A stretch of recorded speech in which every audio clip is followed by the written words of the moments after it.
नमस्कार मित्रांनो, स्वागत आहे आपलं हिंदुत्व चॅनल वरती. तर नवीन असाल तर सबस्क्राईब करा आणि लाईक करा आणि शेअर करा.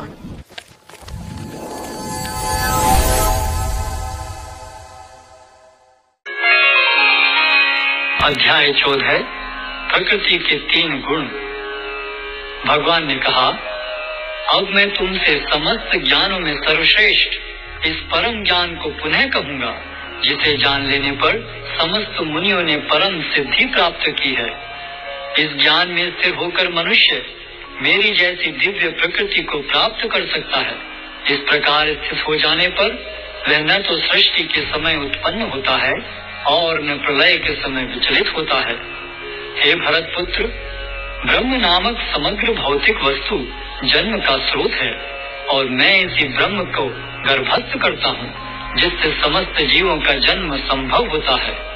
हे कुंती पुत्र, तुम यह समझ लो कि समस्त प्रकार की जीव योनियां इस भौतिक प्रकृति में जन्म द्वारा संभव है और मैं उनका बीज प्रदाता पिता हूँ. भौतिक प्रकृति 3 गुणों से युक्त है. ये हैं सतो, रजो तथा तमो गुण. हे महाबाहु अर्जुन, जब शाश्वत जीव प्रकृति के संसर्ग में आता है तो वह इन गुणों से बंध जाता है. हे निष्पाप, सतोगुण अन्य गुणों की अपेक्षा अधिक शुद्ध होने के कारण प्रकाश प्रदान करने वाला और मनुष्यों को सारे पाप कर्मों से मुक्त करने वाला है. जो लोग इस गुण में स्थित होते हैं वे सुख तथा ज्ञान के भाव से बंध जाते हैं. हे कुंती पुत्र, रजोगुण की उत्पत्ति असीम आकांक्षाओं तथा तृष्णाओं से होती है और इसी के कारण से यह देहधारी जीव सकाम कर्मों से बंध जाता है. हे भरत पुत्र, तुम जान लो कि अज्ञान से उत्पन्न तमोगुण समस्त देहधारी जीवों का मोह है. इस गुण के प्रतिफल पागलपन, आलस तथा नींद है, जो बद्ध जीव को बांधते हैं. हे भरत पुत्र, सतोगुण मनुष्य को सुख से बांधता है, रजोगुण सकाम कर्म से बांधता है और तमोगुण मनुष्य के ज्ञान को ढककर उसे पागलपन से बांधता है.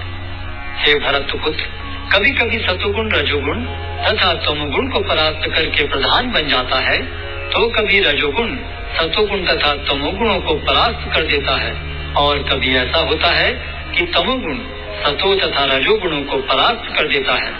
इस प्रकार श्रेष्ठता के लिए निरंतर स्पर्धा चलती रहती है.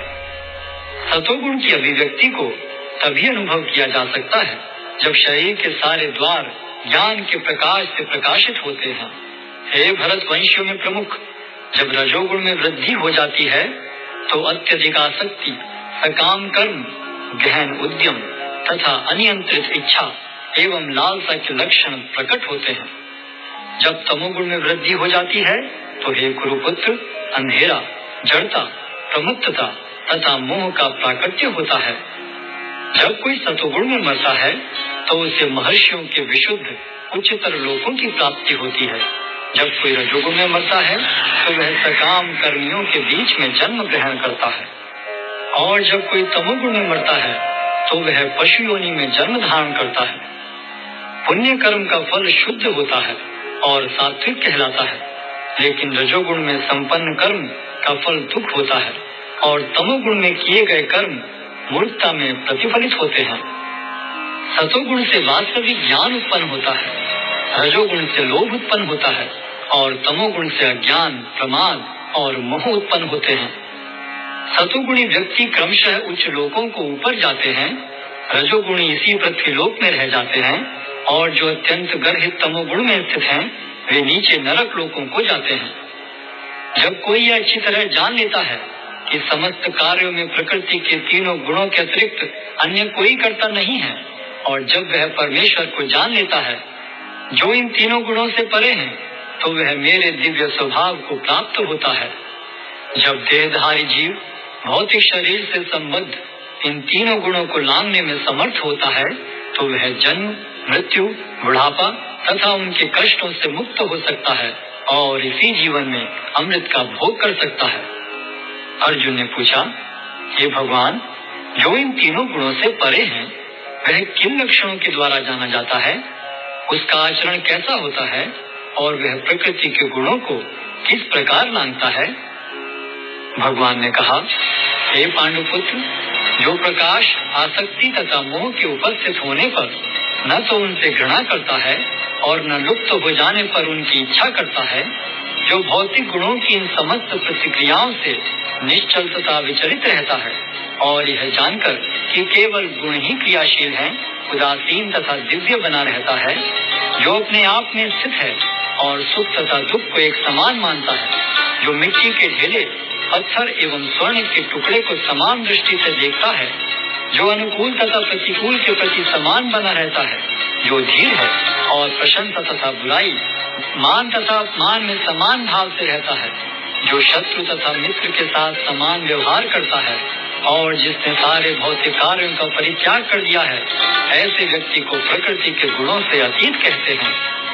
जो समस्त परिस्थितियों में अविचलित भाव से पूर्ण भक्ति में प्रवृत्त होता है, वह तुरंत ही प्रकृति के गुणों को लांघ जाता है और इस प्रकार ब्रह्म के स्तर तक पहुंच जाता है।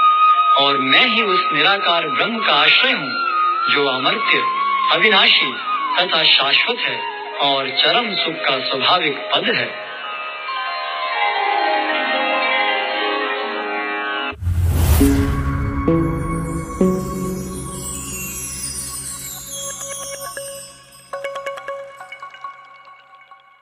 नमस्कार मित्रांनो, स्वागत आहे आपलं हिंदुत्व चॅनलवरती। तर नवीन असाल तर सबस्क्राईब करा आणि लाईक करा आणि शेअर करा।